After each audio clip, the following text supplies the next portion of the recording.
네, 이어서 재료의 정기적 물성에 대해서 간단히 한번 소개를 해보도록 하겠습니다. 우리가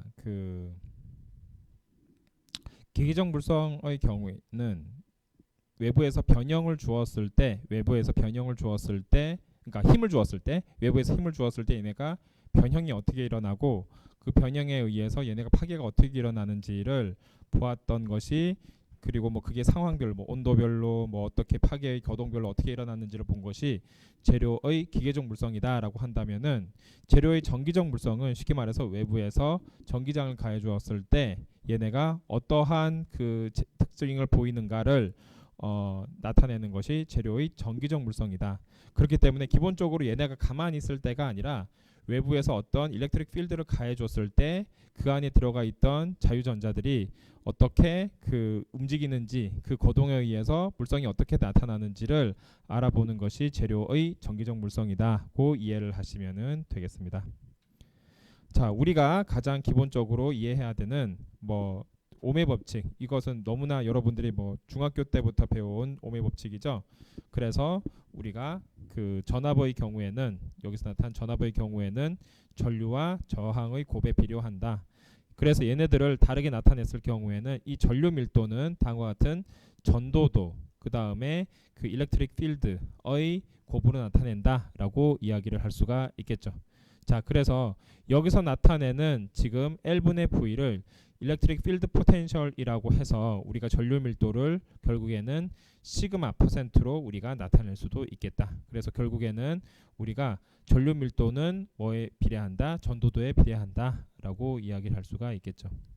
자, 그러면은 여기서 이제 저항과 이제 전도도의 관계를 나타냈는데, 대부분의 여러분들이 이제 전도도와 저항을 거의 같은 의미로 많이 쓰입니다. 자, 무슨 말이냐면은 저항이 크다, 전도도가 작다, 전도도가 크다, 저항이 작다, 이런 식으로 얘네가 이런 역의 관계를 가지고 있는 것은 다음과 같은 식에 의해서 나타나기 때문이죠.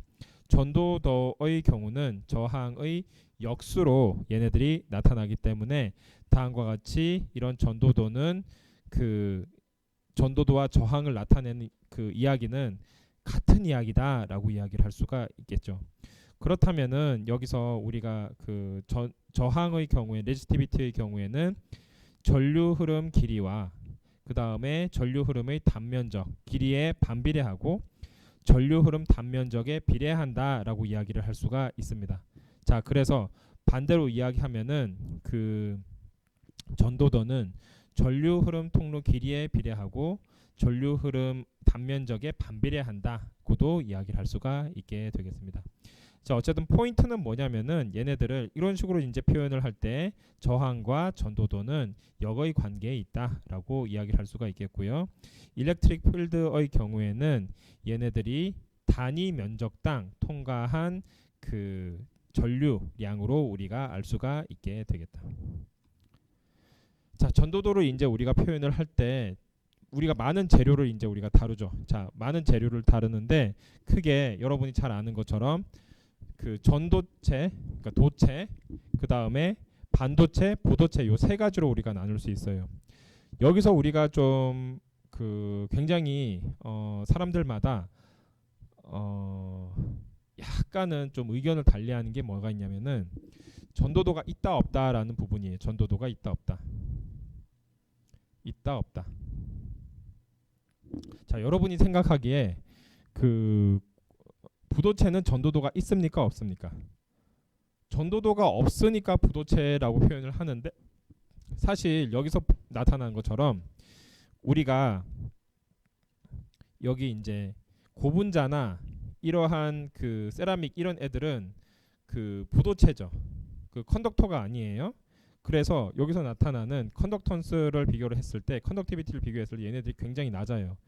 그런데 이거를 있다 없다라고 표현을 할 경우에는 굉장히 우리가 비교하기가 쉽지가 않습니다. 왜냐면은 아무리 작은 숫자라 하더라도 있기는 있죠. 그렇다 보니까 고분자나 세라믹이 전도도가 없다라고 표현을 했을 경우에는 아니 조금이라도 있지 않느냐에 대한 약간의 반론이 있을 수가 있어요. 그렇기 때문에 여기 마이너스 13승이에요. 잘못 표현됐죠. 됐기 때문에 여러분들 이런 것을 이제 이야기를 할 때 전도도가 있다 없다 이런 식으로 표현을 하는 것보다는 얘네들이 그 전도도가 크다 작다 이렇게 표현을 하는 것이 훨씬 더 어찌 보면 좀 오해를 덜 살 수 있는 방법이다라고 하겠죠. 그래서 금속의 경우에는 세라믹이나 고분자에 비해서는 전도도가 높은 애에 들어가고요.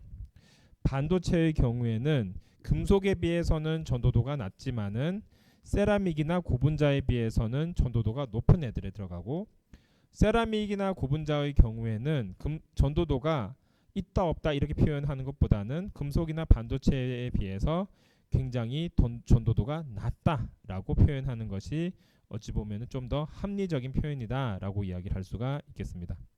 틀렸다 맞다라고 이렇게 이야기하는 것보다 있다 없다라는 것보다는 그런 식으로 이제 표현하는 것이 더 좋겠다라고 하는 거예요. 자, 그러면은 여기서 그 얘네들이 금속은 왜 전도도가 높고 그 다음에 세라믹이나 고분자는 왜 전도도가 낮으냐라고 이야기한다면은 결합적인 측면으로 봤을 때 우리가 금속의 경우에는 금속 결합을 하고 그 다음에 세라믹의 경우에는 보통 이온 결합을 하죠. 자, 그렇다면은 반도체의 경우에는 얘네들이 케이스 바이 케이스이기 때문에 이걸 설명을 이런 식으로 하기에는 원소로 설명하기엔 조금 적합하지는 않고요. 고분자의 경우에는 얘네들이 왜냐하면 얘네들은 사실은 공유결합을 하는 애들도 굉장히 많거든요. 그런데 공유결합을 하는 애들은 기본적으로 얘도 이제 공유결합을 하는 애들이고, 공유결합을 하는 애들은 기본적으로 얘네들이 전도도가 낮은 게 맞아요. 그런데 얘네들이 그 공유결합을 함에도 불구하고 반도체는 비교적 고분자보다 전도도가 높고 고분자는 그 좀 낮기 때문에 얘네들을 결합만으로 설명하기는 쉽지가 않습니다. 하지만 우리가 금속, 세라믹, 고분자의 요 세 개만을 이렇게 딱 비교를 해봤을 때는 요 세 개만을 딱 비교를 해봤을 때는 우선 결합면으로 어느 정도 설명을 할 수 있는 게 금속 결합의 경우에 금속의 경우에는 금속 결합을 함으로써 기본적으로 은 원자, 구리 원자, 철 원자가 있으면은 얘네들 사이에는 얘네들이 그 공유 결합과 비슷하게 결합을 하지만은 자유전자가 굉장히 많죠. 그렇기 때문에 이 자유전자에 의해서 외부에서 그 일렉트릭 필드를 걸어줬을 때 그 전자가 굉장히 잘 흐르는 특성을 나타내게 됩니다. 그런데 세라믹이나 고분자의 경우에는 얘네들이 이온 결합을 세라믹은 이온 결합을 하고 있죠. 이온 결합을 하는 애들은 얘네들이 그 전자를 이런 결합에 다 써버렸기 때문에 얘네들이 더 이상 이런 자유전자의 흐름에 기여할 것이 굉장히 적다. 자, 고분자의 경우에는 얘네들이 공유결합을 하게 되죠.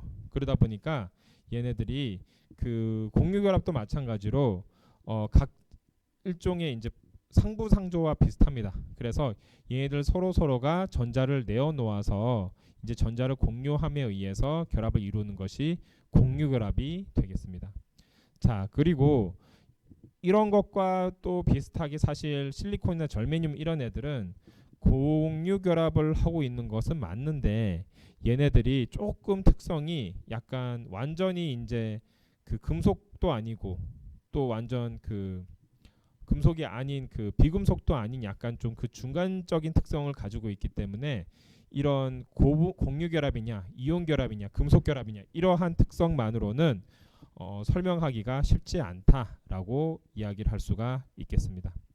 자, 그래서 우선 이 정도까지 우리가 이야기를 할 수가 있고요. 자, 그 다음에 그 에너지 밴드에 대해서 우선 간단히 설명을 하고 이번 시간에는 에너지 밴드까지 이야기를 해보도록 하겠습니다. 자, 기본적으로 여러분들이 화학 시간에 배웠던 그 뭐 1s 오비탈이냐 뭐 2s 오비탈이냐 해가지고 전자 껍질에 따라서 K, L, M 이런 식으로 우리가 나뉘었을 때 보여주는 에너지는 전자의 에너지죠. 전자의 에너지는 가정이 뭐냐? 기체 상태의 단원자입니다. 상태의 단원자. 그런데 얘네들이 기체 상태의 단원자로 존재하진 않죠. 재료에서는. 우리 재료에서 다루는 애들은 뭐냐? 고체 상태죠. 자, 공체 상태의 뭡니까? 다원자죠. 다원자. 뭐 굳이 말하자면은 그렇다면 얘네들이 원자들이 서로 붙어 있죠. 뭐 이온 결합을 이루든 뭘 하든 서로들이 얘네들이 붙어 있는 우선 상태예요. 자, 그렇다면은 얘네들이 원래 하나 있을 때는 각각의 이런 식으로 하나를 나타내는 그 에너지 밴드를 나타내다가 얘네들이 여러 개 모였을 때는 어떻게 되냐면은 서로가 스플릿이 됩니다. 스플릿이 되는 에너지 밴드 구조를 나타내게 되겠죠. 그러면은 얘네가 12개가 모였다 그럼 12개가 이제 얘가 왜 스플릿이 되죠? 파울리 베타 원리 때문에 그렇죠.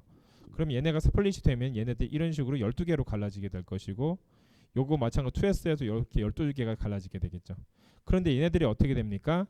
얘네가 서로가 굉장히 멀리 있을 때는 이런 식으로 나타내다가 가까이 있으면 이런 식으로 스플릿이 된다라고 했잖아요.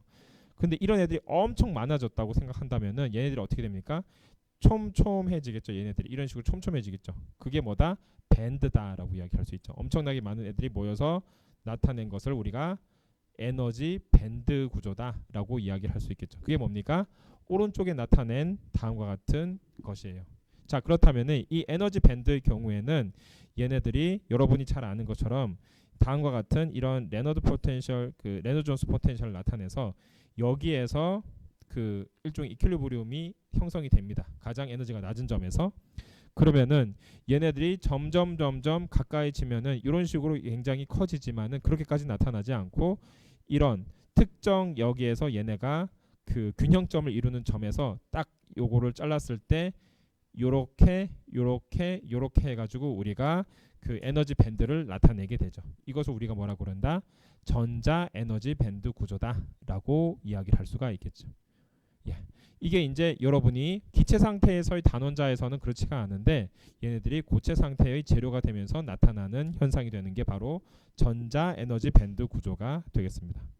예. 우선 오늘은 여기까지 우리가 전자 에너지 밴드 구조까지 배웠고 그 다음부터는 이런 것들에 의해서 각각의 재료가 어떠한 전도 특성을 가지는지에 대해서 이야기를 해보도록 하겠습니다.